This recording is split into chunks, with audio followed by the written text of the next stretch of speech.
Welcome to Ultra Catalyst.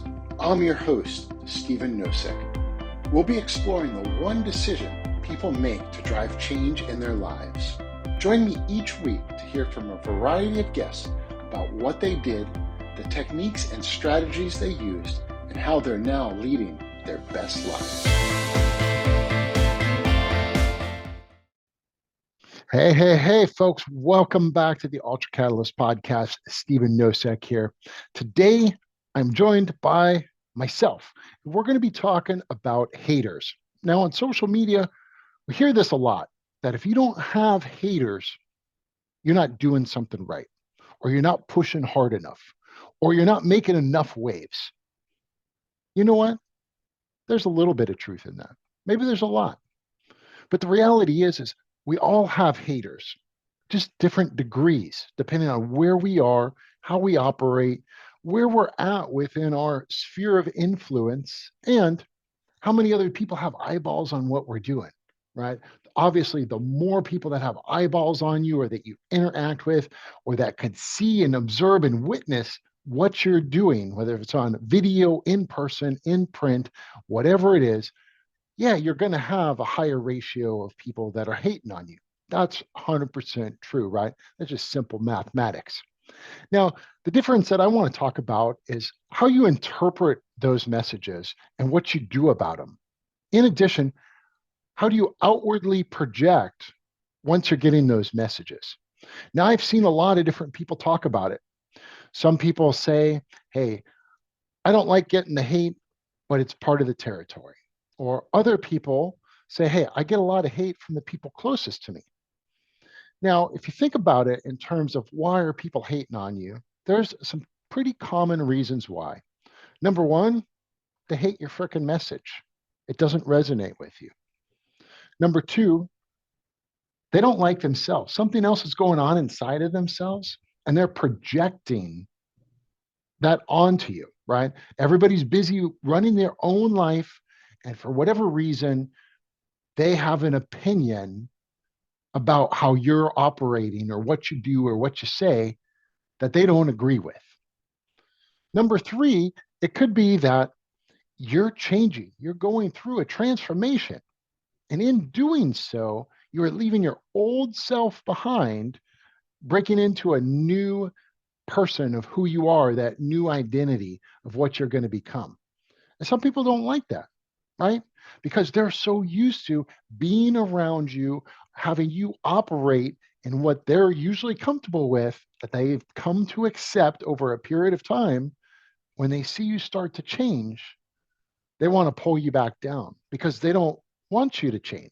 They want you to continue to be the same person who shows up, that takes a bunch of shit, or that acts a certain way, that participates in whatever extracurricular activities that you do. And when you start cutting those ties, people get upset. Some of them take it very personally. I've been one of them. I've been on all different sides of that equation, right? I think all of us have. If you've ever had relationships, friendships, if you've moved from one town to another town, from a job to a different job, to whatever it is, you're going to have those types of things where people are going to get frustrated, right? Now, a lot of times, people don't say anything at all. And it's not that they're hating on you, they're just so busy operating and living and trying to manage their own freaking life that they don't have time to think about you, nor do they feel it necessary to voice their opinion because, quite frankly, it doesn't concern them, right? Now, there are times where you're going to want to speak up. Mind you, we all do it. We see some sort of injustice. We may open our mouths. We encourage other people to, but sometimes people see injustices and they don't take any action. Now, interesting enough, when you do get some hate, what do you do with it? There's a lot of different things you could do with it. Now, I've heard of some people just taking it in, absorbing it, and then burying it deep down below. And they start to doubt themselves. They start taking that feedback, those constructive criticisms or those harshness, and they take it personal and they clam up. They turn into like an ostrich. They put their head in the sand and they stop participating. or they just stop going to certain areas. And eventually, their self confidence takes a hit. They don't think they have the belief in themselves, the experience, the knowledge, the confidence, the strength, whatever it is, to go out and be that person to fulfill the dreams and hopes that they had. I could raise my hand. I've been guilty of that multiple times where I was overly critical of someone giving me negative feedback that I took it personal. And I took it to the point where I lashed out. I buried my problems in liquor and drugs and all kinds of other things. And I avoided the truth. And that was what they were telling me was probably true. I did have to make a change for me. And they were just going to have to accept it. But sometimes it takes a long time to do that, right? Now, other times, and you've heard this from a lot of different authors and celebrities and influencers and people that are out there helping people, right? Is they take all that negativity and they turn it into fuel. And there's different ways to do that. Now, sometimes they just take that fuel and they just keep shoving it down into the engine compartment and they let it flame up and they go out and they push themselves in whatever direction that they're going in. Maybe they're doubling down or quote unquote going all in this direction, but they never say anything to the people that are hating on them, right? That's an awesome perspective because it's watch me now, right? They're not holding on to that negativity, they're using it as fuel. Now, similar to that, people could be doing the same thing, but they actually hold on to that. They make a list of it. They keep raving with it, and they keep pushing forward, but it's actually eating them inside because all they could think about is those people that are talking negativity, right? Whoever those haters are, they now got space up in here, right? And over time, what that person does is they start to crack. They start to lash out at different people, people that might not even be hating on them, or they could misinterpret some of the comments that are coming in and they could turn them into personal. But they're still firing on all cylinders, moving forward. They want to show up those people, etc. And that's noble. That's worth it. Then there's some other people that they get the hate, they absorb it, they start to do the work, but then they vocalize everything and they start projecting these insecurities about people that are hating on them. And on a frequent basis, they start talking about all the different haters. Oh, these haters, this one's for the haters, this one's for the haters. Stop that shit. Because the reality is you haven't taken the fuel and you haven't burned it all the way. All these remnants are still up in your head. They're taking up space, right? You don't have to vocalize it out to everybody else. And the reason why I say that is think about the energy you're now putting out there into the world, right? If you're always talking about the hate and negativity that someone's throwing at you, what kind of energy are you attracting? Other people that are getting hate? Or maybe you're attracting more hate. Maybe you thrive on that. That's cool, but that doesn't resonate with me. I don't listen to a lot of shows that do that because the reality is there's nothing of value that they end up providing other than, hey, I'm jaded because some asshole is saying something about me. I'm going to go prove them wrong, and then I'm going to shove this shit in their face, right? Now, if you think about different professional athletes, let's say Michael Jordan, Kobe Bryant as two examples, did they do that a little bit? Yeah, maybe here and there. But you know what they did? They poured so much of that negativity into their craft and they didn't have to say anything. They didn't project out there saying so and so is such a dickhead or anything like that. Now, occasionally it did, right? Because emotions run high, especially after a huge game. But they went to work every day and they kept that in the back of their mind and said, I'm going to prove that motherfucker wrong. But they weren't vocalizing who that person was on a regular basis, right? Because that just creates more conflict in the world, right? They were very strategic in how they processed that hate. because they just poured it back into what they were doing. They might have had some sort of targets out there, but the goal wasn't to shame and tar and feather people in public. It was to take that negativity and make it constructive and fuel them. But you don't have to tell everybody you're being fueled by some dickhead's comments. Think about David Goggins. He talks about taking souls. Now, if you think about that, and when you listen to the way that he talks, you might question how he's operating. But it's actually pretty easy to think about is he's getting hate from all around for many, many decades, right? He's been surrounded with it. At times, he operated as that guy that would throw the shit back in people's face. He talks about it. I mean, he literally, you could listen to his story and see him go through different phases through his life, right? And I'd say other people that I'm listening to and associate with and hear, they're going through those different things because you could see them, right? Early on, you're getting the hate. You're just out there punching back at people vocally. Just keep doing it. You're creating the wrong message. I'm just going to be honest with you. You are. Nobody else is doing that shit. And if they are, they're not succeeding, right? I mean, that's pretty straightforward stuff. Those people don't last a long time in that environment. And through his transitions, then he's just taking it in and he's going, okay, you know what? That person slighted me. I'm going to show that motherfucker up. I ain't going to tell him. I ain't going to talk bad about him over here, over there, or make a reference to how many motherfuckers are calling me names. I'm just going to go out there and put in the effort, and my results are going to prove them wrong. And then when I stand up on the podium, I'm confident that I got here because I used everybody's fuel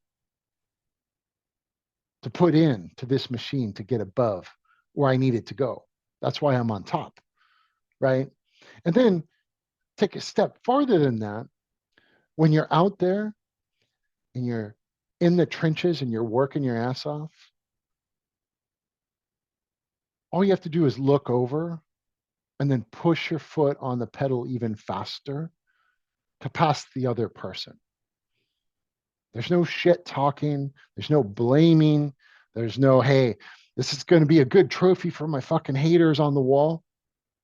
That shit doesn't exist because the reality is nobody cares except for you because you're the one talking about it. Stop talking about it. That's not necessary anymore. We got hate all around. You might do something wrong. Take it in and process it. You don't always have to vocalize it out because remember, what you put out into the universe, that's the energy that's going to come back to you. You're going to start attracting people that may have similar experiences, but you're also going to be pulling in a lot of those negative attributes that aren't going to serve you well. And it's going to piss you off. You're going to get to know some people and then figure out that they're just assholes all along because, just a little secret, that's the energy you're putting out there. So knock that shit off, right? Now, when it comes to managing hate, what I do, what's been very successful, is I process it. I take it out on a run. I put it into the gym. I put it into some of my work. I don't let it slip out into my other engagements. And then I spit it out, just like I was done eating the 96 ouncer in the great outdoors with John Goodman and Dan Aykroyd. Go watch it. It's fucking funny if you're into that shit. But see, what I've learned to do is process the information, listen to what they're saying, and say, you know what? Maybe I do need to make a little tweak. Maybe I'm not this badass motherfucker that this person's telling me I am. But you know what? Maybe there's a hint of truth. Most of the time, the people out there are just projecting their insecurities on top of you. They don't want to see you win. Well, guess what? Cut those anchors. Focus on the people that are going to cheer you on to move you farther ahead. And when you start filling your social media feed, your sphere of influence, the people on your Rolodex, the ones that you associate with, You don't hear the haters anymore. Yeah, you might get a comment here or there. You might see it. Don't entertain it, right? Because the second you entertain it, that negative thought has now taken space in your mind. And what good's that? Trust me. I know I live it just like you do. We all have that kind of issue. But I'll tell you from experience, and I've seen this, sometimes it pops up if someone really just rubs me the wrong way. It eats at me. It eats at me for 10 minutes here, 20 minutes there. I might be doing something out there outside or on the field or on a work call, and there's some other little trigger that happens. And guess who slips back into my mind? That stupid asshole that made some comment that pissed me off because they were just trying to get under my skin. But you know what? Somehow they won because they're now taking up space. And you got to get to a point where you could just let all that shit not just slide off of you, but where you just take it, throw it in your mouth, chew it up and spit it out and keep going. And recognizing that their opinion doesn't really matter. And sometimes you have to take it to the level where you have to exclude those people from your sphere. And that's going to be tough, especially if it's a significant other, if it's family, friends, other people that co inhabit your residence, your neighborhood, your career, whatever. You have a choice. You could change the people around you, which often that doesn't happen, or you could change the people around you, right? Because if you start filling your auditorium with people that are going to cheer you on, that you could provide value to, that you could lift up, that are going to lift you up, that are going to be there when you're down and dark in the deepest muck of shit that you've been in a long time, or if not ever, that's how you're going to get through it. Just remember, anytime you're getting hate, don't take it personally. And yeah, it's going to suck. Sometimes it's going to suck. Life has its way of slapping you around right in the face, poking you in the fucking eye. It happens. Just don't project it out into the world. Take it and then use it as a ticket to put more force in whatever you're doing, to push forward. But don't even give the haters the credit when you talk about it. You know, for whatever reason, it sounds like it's a good idea, but all you're doing is you're adding more airtime to that silly motherfucker that said something to you that you didn't like or that didn't resonate or that they don't know who you are, right? The longer you keep talking about it, the longer it's going to take for you to get over it because it's going to keep eating away at you. So stop talking about it. It may eat away at you, but get back out there and put in more fucking work so you could dominate above them. And then when you get to a certain place, turn around. You don't have to even say anything because guess what? They're so far in the rear view fucking mirror, it didn't matter anyways, right? Doesn't matter if they're the person next to you, your significant other, whoever it is, you're going to be so far ahead of them. After a while, they'll just stop talking because they're not going to be able to compete with you. And you're not competing with them in the first place. You might not know that. They definitely know they're not competing with you. Shit, they could barely compete with themselves. So for all you out there that have those haters, celebrate it. Because you know what? It says that you're starting to make strides away from who you were yesterday into the person that who you're becoming tomorrow. And you got to keep on that path because once you have those little breakthroughs, there's going to be more people clapping for you. You're going to have more support. You're going to be able to be more connected. You're going to find opportunities in the best places that you didn't even think about because you are no longer letting those people take space in your mind. Well, folks, that's all that we have for you today. Remember, negative shit's going to happen. Don't let it affect you. Take it in, spit it out, and keep moving forward. Go out and take some motherfucking souls. Thanks for tuning in to the Ultra Catalyst podcast. We will be back next week. If you like this episode, please share it, hit the like, leave me a comment, send me a DM. This is up on YouTube and all podcast channels. Look forward to speaking with you next time. And get ready, we're going to have some guests coming up in the next month. Until next time, Stephen out.